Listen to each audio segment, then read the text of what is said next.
Messieurs, dames, Tanguy Koki.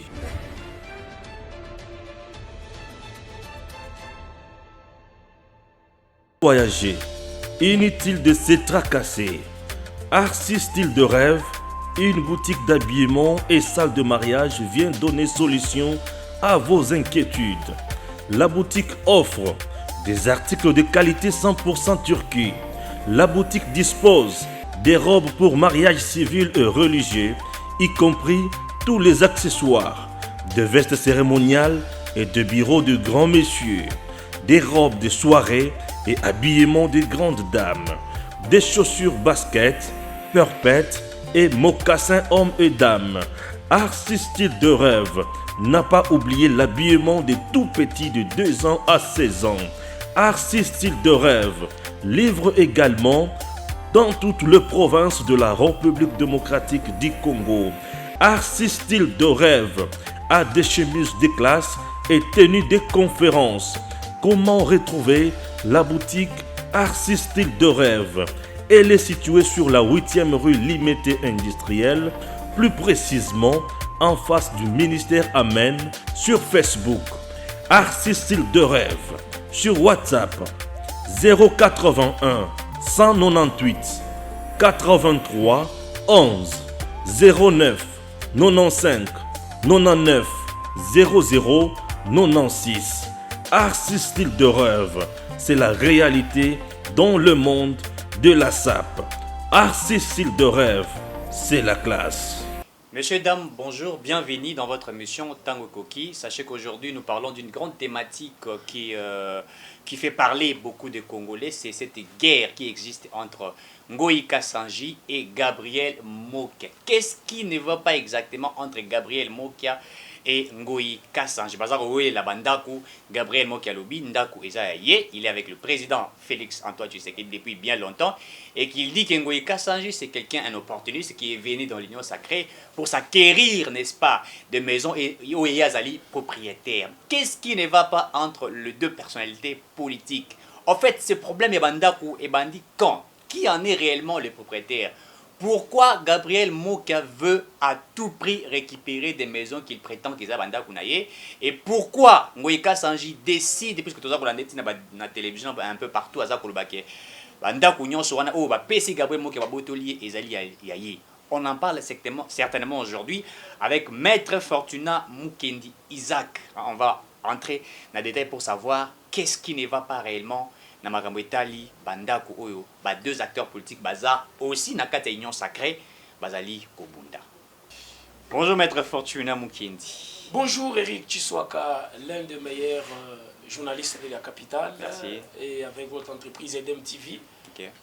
Cette entreprise qui fait la pluie et le beau temps, l'on ne cesse d'en parler sur tous les toits ici dans la capitale. Je souhaite un excellent parcours à votre directeur général et à vous-même. Continuez sur cet élan et vous ferez ou vous irez encore mieux loin que ceci. Merci, merci beaucoup Maître Fortuna. Entrons un peu dans le vif du sujet. Cette affaire ou cette guerre aujourd'hui qui règne entre Ngoï Kassanji, ancien gouverneur du Kasaï oriental, avec monsieur Gabriel Mokia. Cette guerre qui existe, puisque nous suivons Gabriel Mokia jour et nuit, à la télévision, à la partout pour réclamer bien aillé, pour dire que Ndako Moika sans réclamer Ezali Bandakounay. Est-ce que tu peux entrer au fond de cette thématique pour vraiment nous expliquer la quintessence même de cette guerre qui existe? Qui a raison et qui a tort? Monsieur Eric, vous savez, en effet, vous êtes un brillant journaliste et je crois que je vais me servir de vos brillantes questions pour pouvoir les aborder avec beaucoup d'intelligibilité afin que les communs des mortels vont comprendre qu'est-ce qui se passe réellement. J'aimerais ici d'abord présenter la personne de Gabriel Mokia. Gabriel Mokia, ce n'est pas un acteur politique, ce n'est pas un politicien. Gabriel Mokia, c'est un opérateur économique, un petit opérateur économique. Un petit opérateur économique, parce que dans composition il y a patron sur la République démocratique du Congo. Où ils ont géré na FEC. Gabriel Mokia ne figure pas ni son entreprise. Aujourd'hui ou hier? Non, non, même hier là, ça a été dirigé par Papa Jano Bemba, qui l'a toujours chanté tous les jours ici, que c'était son vieux, il fit ça, il fit ça. Mais l'entreprise, si c'est sous appui, il y a Nekomo qui a... Et il a quitté. Et il a quitté pour dire que c'est un frappeur, comme aime bien l'appeler. Un frappeur, justement. Un frappeur. Vous pesez la quintessence de... je sais de quoi je parle, aidé par la définition du mot, vous comprenez ce que ça signifie. Ok. Frappeur, comme bien l'appelait l'honorable Alphonse Louis Kassange, un magouilleur. Ok. Vous voyez cela? Donc, teinté de comportements méphistophélitique. Donc, ça veut dire que... Méphistophélitique. C'est-à-dire? Donc, ça veut dire qu'il a des jeux un peu sataniques dans les affaires qu'il opère. Très bien. Ça veut dire qu'il a pour tendance de nuire à autrui. Donc, ce que vous avez à faire, il y a raison. Même devant l'État congolais. Mais c'est Mokia, lui, a toujours raison. Donc, c'est ça, M. Gabriel Mokia. Il n'est pas politicien. La preuve, c'est que il a commencé ses soi-disant opérations depuis Belle Erreur avec Maréchal et ainsi de suite. Azala candidat député, Azala la conférence nationale souveraineté, Azala est le côté. Il réapparaît comme ça des années 2006 soutenant la candidature de Jean-Pierre Bemba. Et un peu plus tard, Étienne Tshisekedi, un peu après encore de temps, ça devient Joseph Kabila et aujourd'hui Félix Tshisekedi. Ce n'est pas ça, être politique. Et ce n'est pas un politicien. Vous les traitez d'un opportuniste? Pas même un opportuniste, mais j'aimerais que ceci soit suivi. C'est un profito-situationniste. C'est ça le terme. Profito-situationniste. C'est ça le terme qui les convient. Un expert dans... Un expert dans des faits de discamajonder les choses. Okay. Il est dans les secteurs des opérateurs économiques. C'est moi qui est le spécialiste, le numéro 9 dans le fait de concaténer les choses. Vous voyez? Donc, à Rosoyo, à bouleverser yo, avec ses intimidations. Namaloba, des histoires comme ça. Et puis les sportifs. Un homme d'État, il n'est pas comme ça. Puis les sportifs. Sportif, entre parenthèses, le fait d'avoir sauté sur quelqu'un sur un plateau de télévision ne fait pas de vous tout de suite sportif. Il faut faire attention, Eric. Très et bien. donc, c'est ça la présentation de Gabriel Mokia. Vous voyez? C'est un malfaiteur. Donc, le prototype montre... L'archétype, j'ai aimé les mots que vous employez, les prototypes. Les genres de personnes que Gabriel Mokia est, en effet. Très bien. Alors, je voudrais dire ceci. Vous demandez de savoir qui est propriétaire de cette... Qui en est? Qui en est l'auteur? Qui est le maître En fait, comment je peux expliquer de cette... ces biens, voilà, ces villas et tout. Parce Voilà. qu'apparemment, il y a une cacophonie qui existe entre Bien évidemment. ces deux. Exactement. J'aimerais que ceci soit suivi.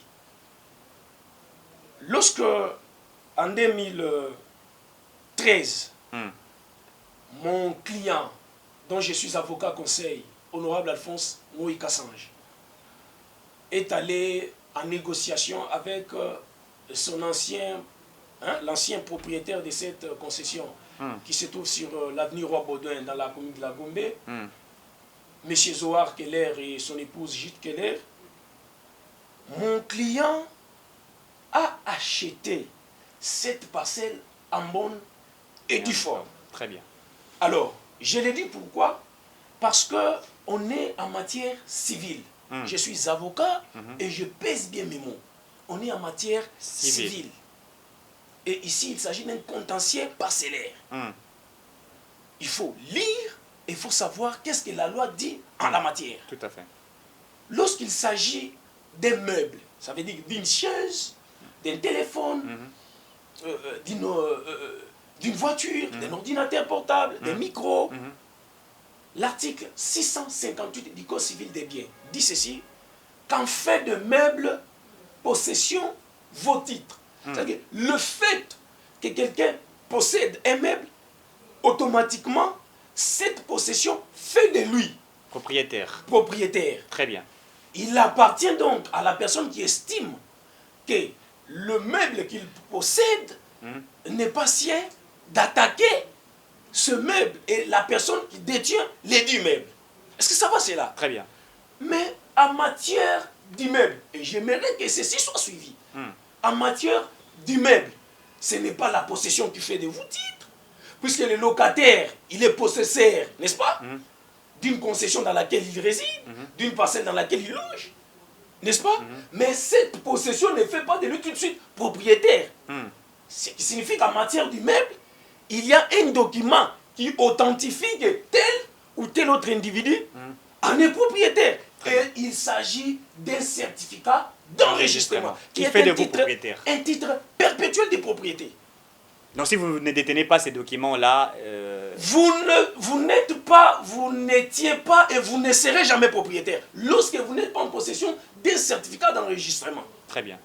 Parce qu'il est donné au conservateur, à la conservation des titres immobiliers. Donc, en République démocratique du Congo, il est dirigé un service qui garde les titres de ceux qui détiennent des immobiliers, des immeubles. Très bien.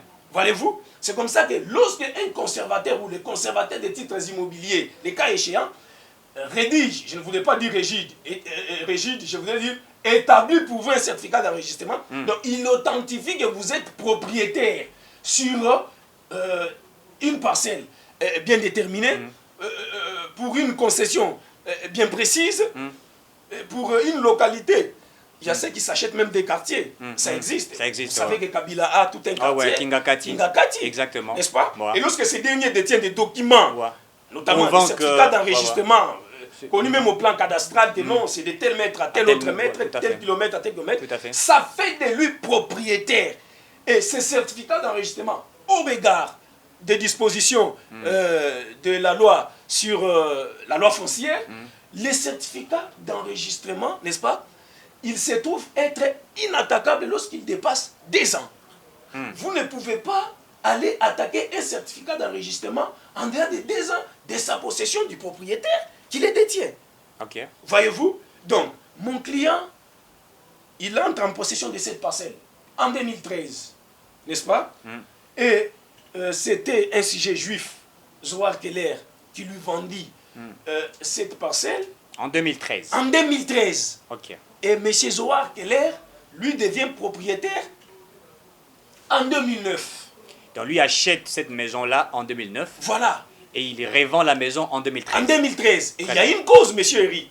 Quelle est la cause? La cause, c'est que M. Zohar Keller est allé contracter une dette auprès de la Rabobank. N'est-ce pas? En 2009, il est allé contracter une dette auprès de la Rabobank de 500 000 $. Et comme vous le savez très bien, lorsque vous venez contracter une dette, ce n'est pas parce que vous avez des beaux yeux ou des douces lèvres qu'on vous donne tout de suite la... Non, non. Vous devez mettre en gage un document qui va mettre en confiance la banque, n'est-ce pas? C'est comme ça que ça s'est fait. On doit évaluer. Voilà, on doit évaluer le prix de votre bien et que tout vous mettez en gage et les montants que vous estimez avoir auprès de l'institution financière auprès de laquelle vous voulez contracter une dette. Exactement. Et donc, lorsque M. Zohar Keller devient en impossibilité, n'est-ce pas, de payer les 500 000 $ américains, il faut retenir qu'il avait hypothéqué les certificats d'enregistrement de la parcelle. Cette parcelle qu'il a vendue à Ngoïka Sanji. Qu'il a vendue à Ngoïka Sanji. Les certificats d'enregistrement étaient hypothéqués, n'est-ce pas? Avaient été gardés au niveau de la banque. Coffre-fort de la banque. Tout à fait. En attendant que l'on puisse... la Rabobank, en attendant qu'il puisse régulariser la situation. Avec la banque. Justement. Très bien. Alors, lorsqu'il trouve qu'il était dans l'impossibilité, alors, il a estimé qu'il pouvait vendre sa parcelle, prendre un peu d'argent, payer à la banque et garder le reste pour faire la continuité de sa vie. En effet, M. Zohar Keller a amené mon client jusqu'au niveau de la Rabobank. Votre client, Ngoïka Sanji. Alphonse Ngoïka Sanji, l'élu de Mboujmaï. Ngoïka Sanji a fait le tout. J'aimerais que ceci soit suivi. Très bien. Parce que c'est un avocat de surcroît. Vous êtes tellement suivi. Mokia a essayé de badiner avec le parcours académique de Ngoïka Sanji.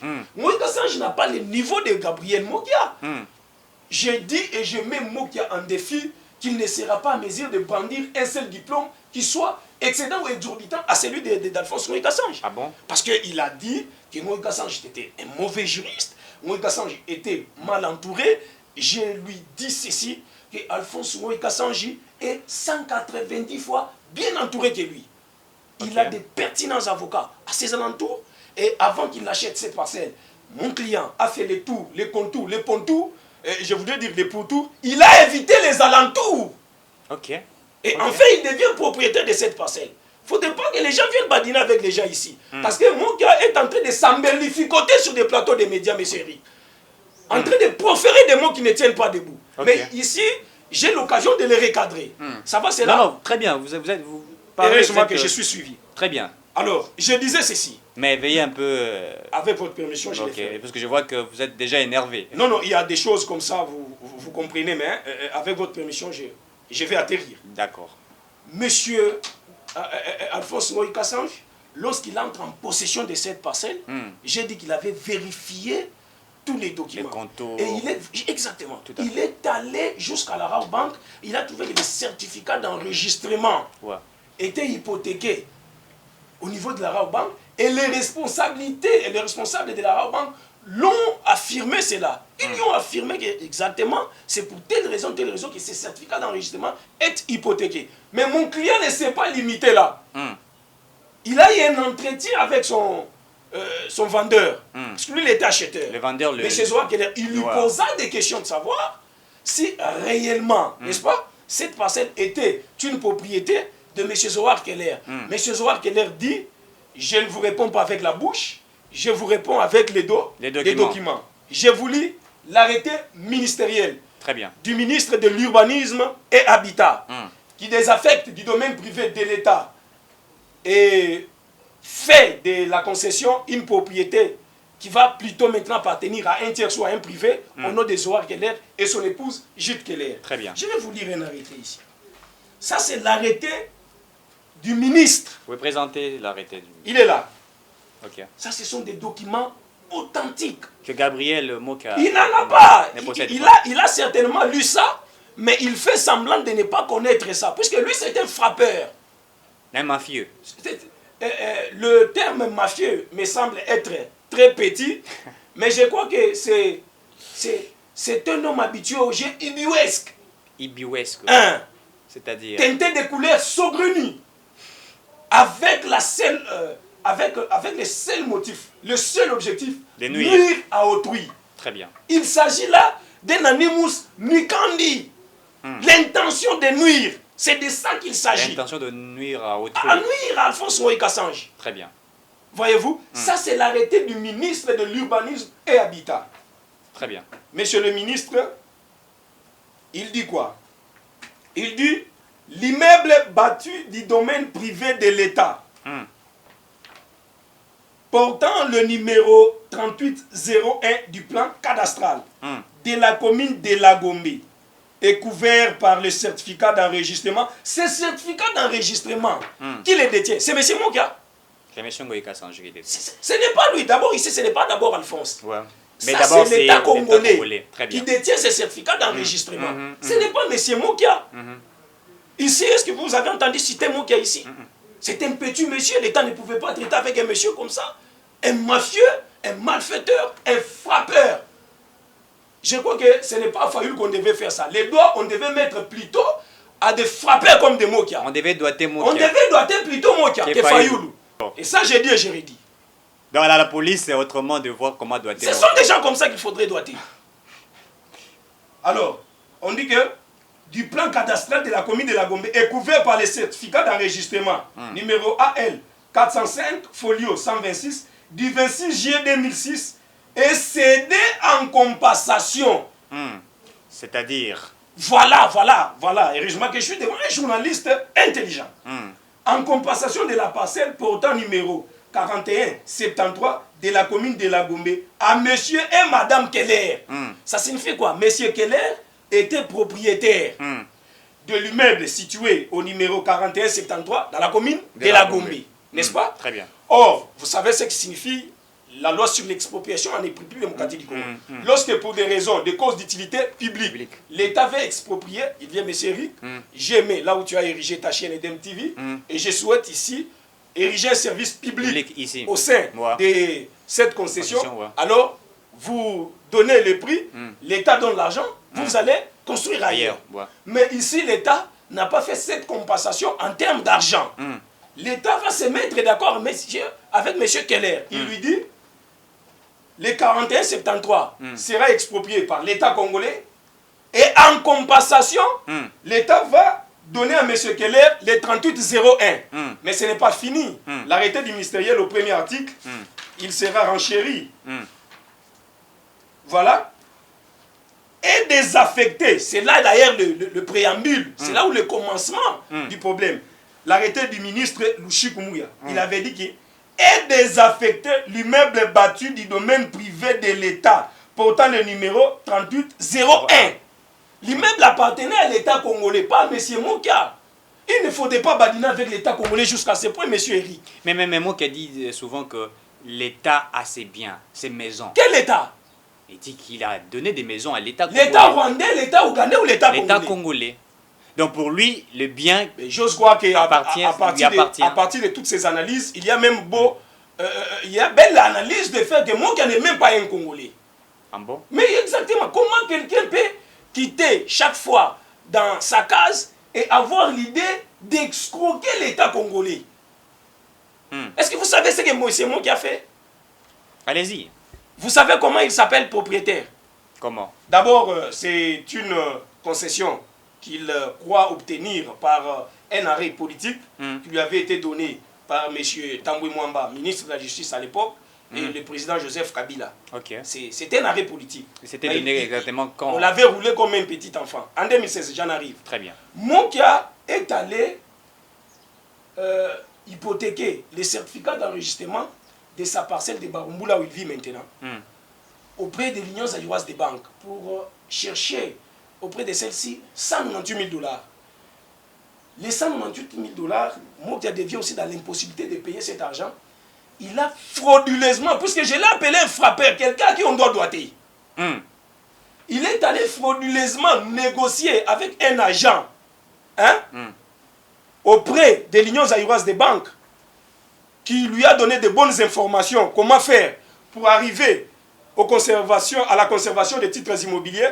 Il a soustrait, n'est-ce pas, son certificat d'enregistrement. Et plus tard, il va accuser l'Union zaïroise des banques d'avoir perdu son certificat d'enregistrement qui se trouve être dans ses propres mains. Regardez un malfaiteur de ce genre. Un jeu machiavélique joué. Machiavélique. Regardez cela. Voilà pourquoi il ne faudrait pas que la population congolaise prête oreille à tous ces mensonges.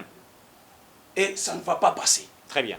Mokia, il va profiter avec la réforme de Birindoa. Lorsque l'argent perd la valeur, et ainsi de suite, il va se trouver l'argent. Il part, il rembourse la dette de 198 000 dollars puisqu'il en avait maintenant fois 3. Et il acquise la banque. Le tribunal de grande instance va condamner la banque, l'Union zaïroise des banques, à un paiement de dommages et intérêts de 11 millions de dollars américains. N'est-ce pas? Et les 11 millions de dollars américains, Mokia est en train de toucher cet argent. Dernièrement, il n'y a pas plus de 2 mois, il en a touché 2 500 000. 2 500 000 Mais dollars. il est habitué de dépouiller l'État.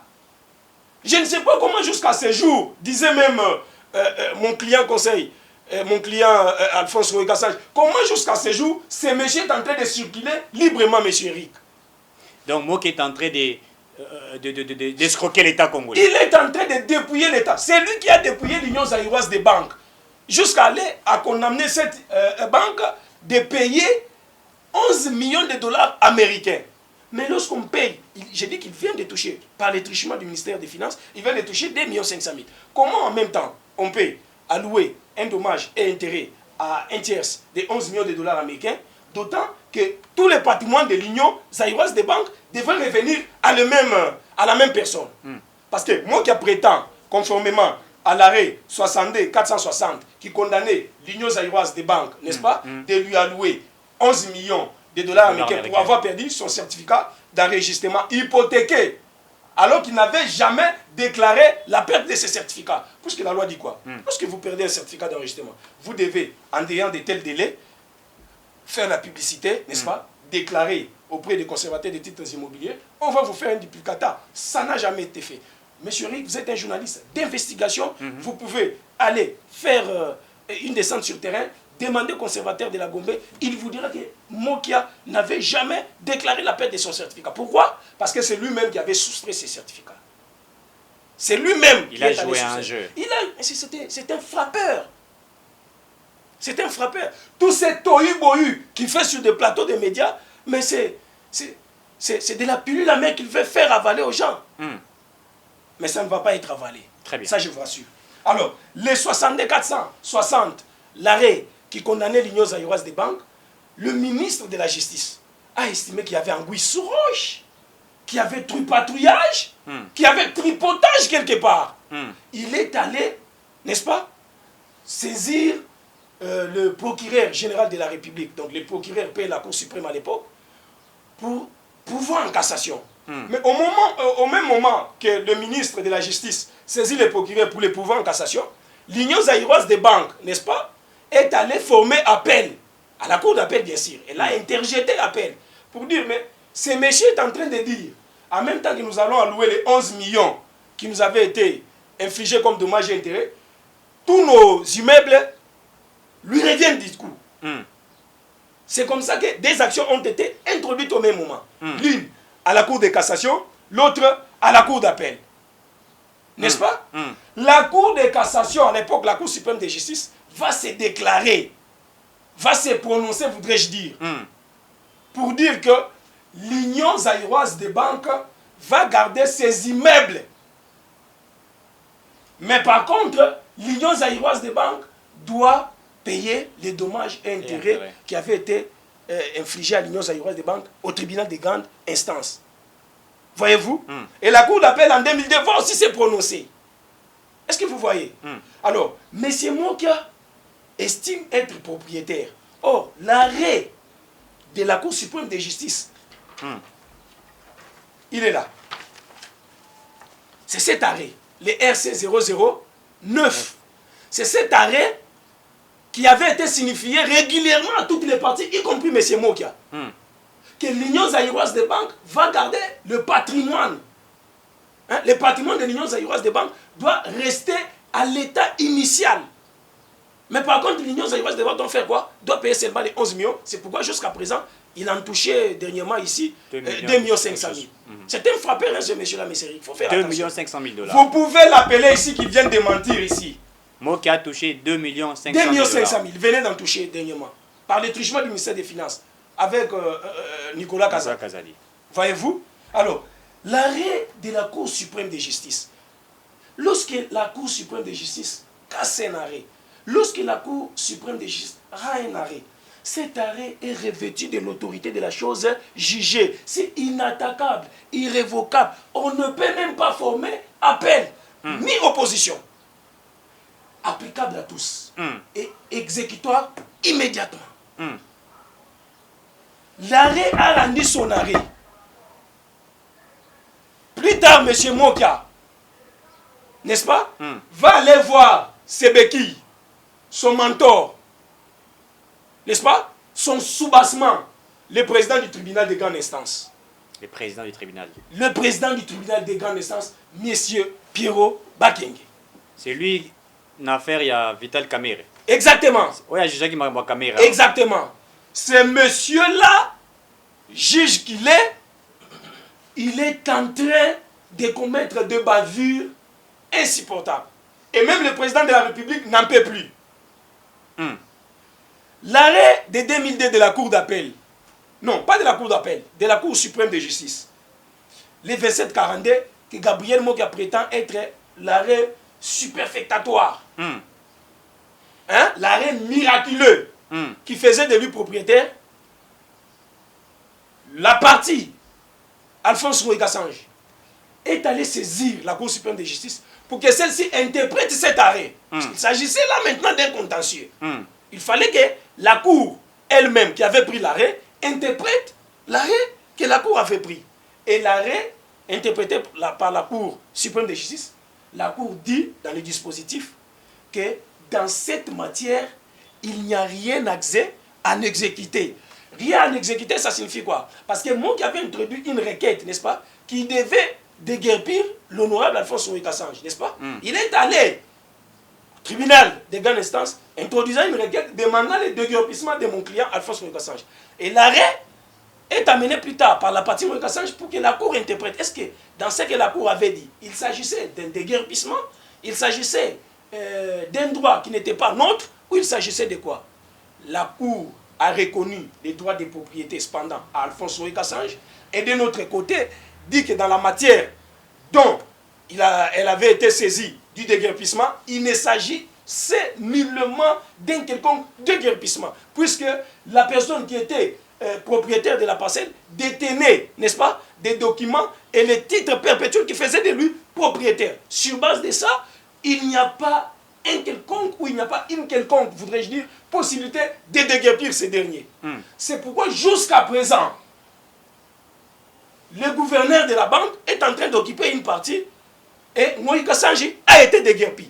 Voilà ce que nous appelons injustice. Mais l'autre fois, nous avons vu Mokia circuler sur cette avenue-là, l'avenue, comment on appelle ça, Roi Baudouin. Roi Baudouin. Pour dire que Kalaming était gouverneur à la banque, il faut à Lungwa, l'ancien gouverneur à la banque, puisqu'il doit récupérer cette maison-là. C'est un frappeur. C'est un frappeur. L'histoire qui lie mon client, dont je suis avocat conseil Alphonse Moïka Sange, c'est la même histoire que la Banque centrale, n'est-ce pas? Et la banque n'a jamais été déguerpie. Jusqu'à aujourd'hui. Et si la banque n'a jamais été déguerpie, qu'on nous explique sur base de quel fondement juridique, sur base de quel soubassement mon client a été déguerpi. Très bien. Tout ça, c'est qui? C'est le président du tribunal des grandes instances, M. Pierrot Bakeng. C'est lui qui jugeait l'affaire de Vital Kamerhe. Passez tous les jours, exactement. Passez tous les jours, tous les vendredis. Passez tous les vendredis à la Cour de cassation. Vous verrez qu'avant qu'il ne devienne président du tribunal de la juridiction, vous verrez que son nom était toujours repris comme prise à partie dans les audiences. Le juge Pierrot Bakeng.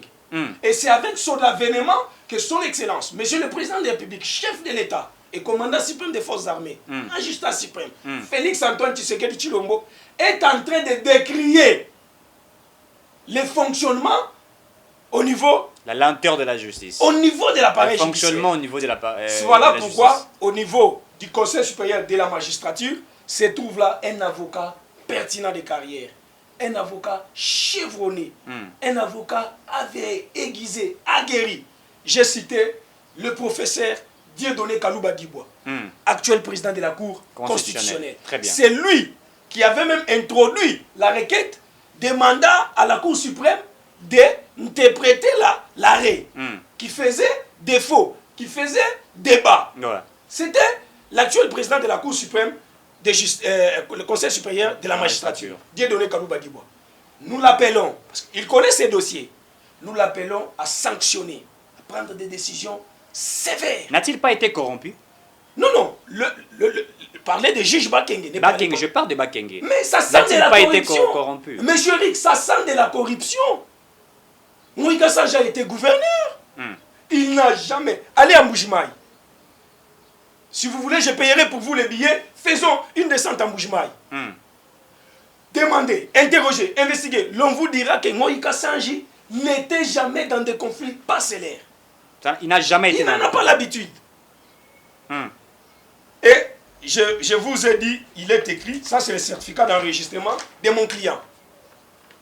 Ça c'est le certificat, en bonne et due forme. Je peux voir. Je l'ai brandi, vous pouvez. Et si vous voulez, je vais polycopier une copie pour vous. C'est un certificat d'enregistrement. Un certificat d'enregistrement. Et je peux vous lire si vous voulez. Donnez-moi, il est là. Il est écrit certificat d'enregistrement d'une concession originale. Ça c'est l'État congolais. Monsieur Moïka Sange, Alphonse, commerçant né en Gandajika, dans la province du Kasaï oriental, ainsi de suite. Ça, c'est l'honorable Alphonse Moïka Sange qui détient ces certificats. Donc, Gabriel Mokia ne détient jamais ces Lorsque Mokia arrive sur des plateaux de télévision, on lui demande les certificats d'enregistrement, il fait ça. Il n'a jamais présenté. Non, il ne peut pas présenter comme ça. Donc nous demandons à Gabriel Mo qui a des présentations. Il n'y a pas son nom. J'ai cité Alphonse Moïka Sange. Lui, les certificats d'enregistrement qu'il brandit, même la caméra est incapable de voir ce qui est écrit. Il fait, il y a un certificat, et il remet comme ça. Un frappeur. je voudrais ici, pour finir, vous dire ceci. Le président de la République, alors qu'il séjournait à Goma, il a dit que la justice a dessus. Non, le président de la République ne parlait pas de la justice tout entière. Il parlait des juges corrompus qui tuent plus que toute épidémie connue. Plus que la malaria, ces juges. Le Covid. Lorsque un père de famille vient à être déguerpi, ses enfants l'ont vu être saboté, vilipendé, foudroyé de sa propre résidence. À telle enseigne que même la fille a connu des problèmes, psychiques. J'ai dit psychopathologiques. À cause de ces problèmes. Psychopathologiques. Ouais. Et donc, nous demandons, j'aimerais que ceci soit suivi, sans aucune autre forme de procès, sans aucune autre forme de négociation, sans préalable. Nous demandons, conformément au principe de parallélisme de forme, de la même manière que le juge Pierrot Bakenge avait je voudrais dire irrégulièrement pris son ordonnance pour déguerpir mon client Alphonse Ngoï Kassange, c'est de la même manière que nous lui demandons de s'investir mutuo proprio à ce que l'honorable Alphonse Ngoï Kassange soit réinstallé immédiatement. Très bien. Quelles seraient les conséquences si quelqu'un achetait cette maison-là? Et d'ailleurs, puisqu'apparemment... Voilà. C'est la question la plus importantissime que vous posez au cours de cette émission. Très bien. C'est ça la question la plus primordiale. Et j'aimerais que ceci soit entendu. Messieurs, dames, j'écris haut et fort. Abstenez-vous. N'achetez pas. Même pour un contrat de location, j'ai dit abstenez-vous. Si quelqu'un se trouve être en connivence ou en négociation avec M. Mokia, Mokia c'est un frappeur. Il est en train de vous emberlificoter, vous tromper. Ne lui donnez ni votre argent, ni votre confiance. Il n'est pas propriétaire. S'il l'est, qu'il vous brandisse les certificats d'enregistrement qui fait de lui propriétaire. Qu'il vous brandisse l'acte de vente et qu'il vous dise c'est qui son vendeur. J'ai cité Zoa Keller parce que c'est l'État congolais qui désaffecte en lieu et faveur de Zoa Keller. Et enfin Ngoï Kassange.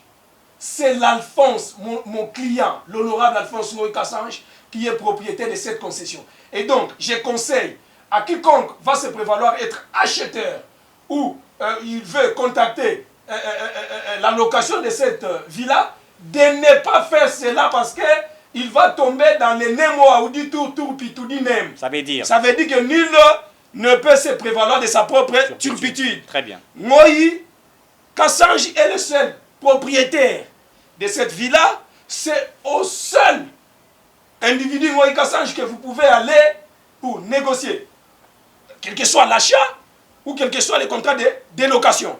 Mais si vous vous hasardez d'aller négocier avec le frappeur, l'homme à qui la police congolaise devait réellement doter, M. Mokia, vous n'allez pas vous prévaloir votre stupidité parce que vous aurez commis l'erreur la plus grandiose de votre vie. Très bien. Mokia dit qu'il est avec le président Félix Tshisekedi, il est dans l'Union sacrée et que Gabriel Ngoï Kassange venait d'arriver dans l'Union sacrée et compte tenu de cela, il veut jouer un jeu pour que le président Félix Tshisekedi, n'est-ce pas, les fasse des beaux yeux, etc.